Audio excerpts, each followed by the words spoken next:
So in the past couple of years, Gilbert Arenas has been a guy that I usually disagree with. He's a guy who usually has some pretty hot takes, and tends to say some really harsh things about some players from past generations. With that being said, I do recognize his brilliance in making hot takes, knowing how to stir up conversation, and knowing how to bring attention to his podcast. And as a YouTuber, I leverage that as well. But with that being said, I got nothing negative to say about him today, because what I heard him recently say is one of the best takes that I think I've ever heard him say. So rather than me just blabbering on about it, let me go ahead and let you guys take a listen. If the number one picks went to the teams that the rest of the number ones pick went to. Like, so if Magic if he went to the Jazz that year, or if he went to Cleveland that year, is he winning a championship in the first 5 years of his career like he did 3?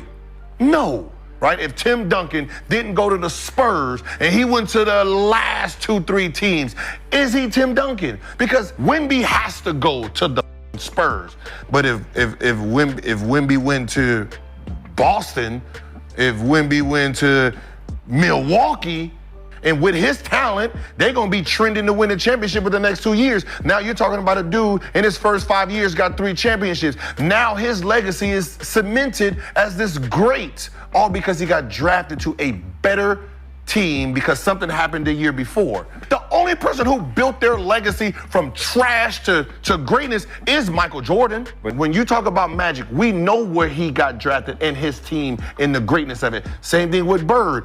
Jordan is the only one who struggled his first 5-6 years and then built championships. He became champion and then he gets to fall off at the end because he's already a 5-time champion, right? Same thing with Bird. Same thing with Tim Duncan. They win in their first 2-3 years. They got championship cemented. So now they don't have to do nothing. Yeah.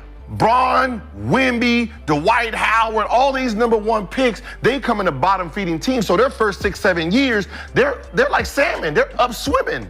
Yeah. So now we're like, yeah, you haven't won in 5 years, man. You just over here grabbing these. And look what teams they supposed to be that bad. Yeah. Mm-hmm. What if Braun would have went to Detroit instead of Cleveland? GOAT. Like the real GOAT. Like how many championships? Like, you know what I'm saying? Like, what if he went to Detroit his first year? So in that long clip, what Gilbert was essentially talking about was situational greatness. And this is something I've brought up a lot in basketball debates. Yes, championship rings are important when we're trying to gauge a player's greatness. But using rings as a very simple way of ranking one player above another is kind of a shallow way of doing it because it lacks this context. He makes a great point that some first overall picks inherited a great situation, while others genuinely went to one of the worst teams in the entire league. 2 of the examples he mentioned in his podcast was Magic Johnson and Tim Duncan. Magic Johnson going to the Lakers was literally determined by a coin flip. If the coin flip had gone the other way, then he would have ended up going to a rebuilding Chicago Bulls team instead, which is a Bulls franchise that never really had much success before or after Michael Jordan. When Magic went to the Lakers, they already had Kareem Abdul-Jabbar and were ready to win championships immediately. Yes, Magic was great in his rookie season and stepped up in the NBA Finals with one of the greatest playoff performances of all time. But with that being said, he's not even going to be in a position to win that championship if he was on the Chicago Bulls roster instead. So this got me thinking, what are some other players and some other situations in basketball history that completely changed the dynamic if just one thing was slightly different? Back in the day, in the early to mid 2000s, there was a genuine debate about who was the best power forward in the entire league. Obviously, you had guys like Tim Duncan in that conversation. Dirk Nowitzki was in that conversation as well. And for a little bit of time, there was also Chris Webber. And I remember vividly, from 2000 to 2005, I actually thought it might have been Kevin Garnett. But the thing is, KG played on the Minnesota Timberwolves, and that is a franchise that has never won a championship. And when you look at a supporting cast, sure, he might have some decent players, but it's not the championship supporting cast that Tim Duncan had. Tim Duncan had guys like Tony Parker, Manu Ginobili, a Defensive Player of the Year candidate in Bruce Bowen, and for a little while, he had David Robinson, who was a 20 points per game scorer and was one of the best defensive players in the entire league. I've always believed that if you put Kevin Garnett in a Spurs jersey and put Tim Duncan in a Timberwolves jersey, their championships might completely flip. We might be looking at the legacy of Kevin Garnett in 2024 as a guy with 5 championship rings, and who is widely viewed as the greatest power forward of all time. And just maybe, Tim Duncan's the guy who only has 1. Even if you're not quite as generous and say KG ends up with 3 or 4, and Tim Duncan ends up with 2 or 3. Still, how does that dramatically change the debate on who's the greatest power forward of all time? Another good example is a guy like Carmelo Anthony. When he was drafted, he went to the Denver Nuggets, and it took a little while for them to become Western Conference contenders. And as we all know, Carmelo never ended up winning that championship ring, although he did get decently close in 2009. Nowadays, Carmelo is widely seen as a guy who was a great bucket getter, but also as a guy who didn't do the extra things needed to win a championship. But is that narrative actually accurate, or does it have to do more with the reality of the situation he inherited? Heading into the 2003 NBA draft, basically everyone knew that LeBron James was going to go first overall to the Cleveland Cavaliers. But a lot of people thought that the second overall pick, which was going to the Detroit Pistons, was going to be Carmelo Anthony. But instead, they took Darko Milicic, who ended up being one of the biggest busts in NBA history. They did that because they were picking based on position needs and not based on talent. But if they had done that, Carmelo would have been joining a team that went on to be one of the greatest defensive teams in NBA history. You know, the 03-04 Detroit Pistons, who ended up beating a super team Los Angeles Lakers to win the championship, while breaking all kinds of defensive records along the way. Now, some might say that Carmelo might have thrown off their chemistry and might have changed up the blueprint of that team, but honestly, I don't think so, man. You add a player that talented to that 2004 Detroit Pistons team, and I don't see how they still don't win a championship.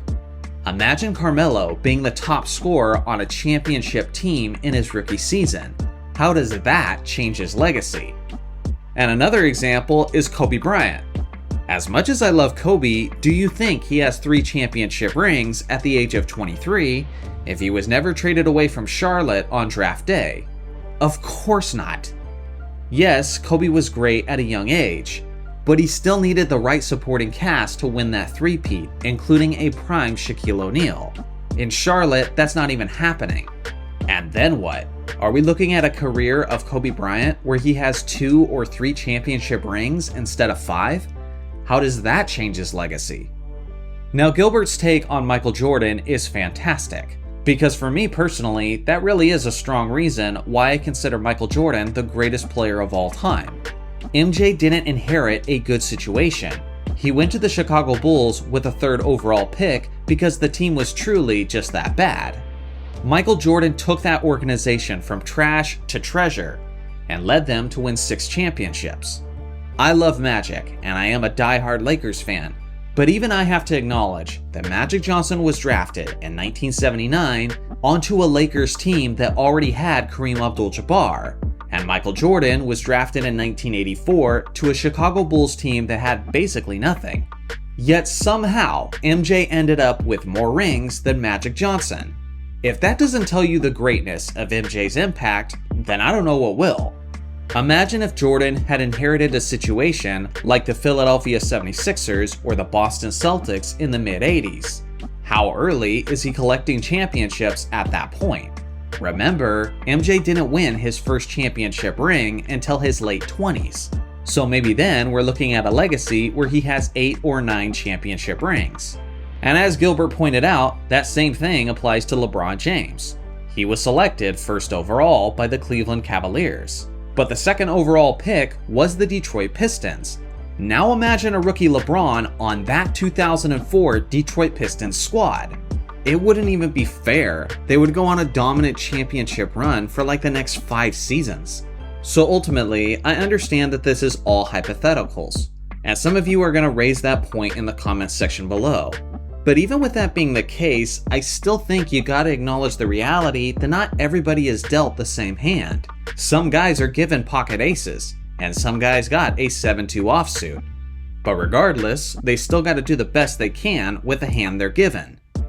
So now I'm turning it to you guys. Who are some good examples of players who either could have benefited with a much better legacy, or could have had their legacy knocked down a few pegs if just one thing was slightly different about their career? I look forward to hearing your thoughts in the comments section below. Thanks for watching as always, make sure to like and subscribe for more basketball content, and I'll see you guys in the next video.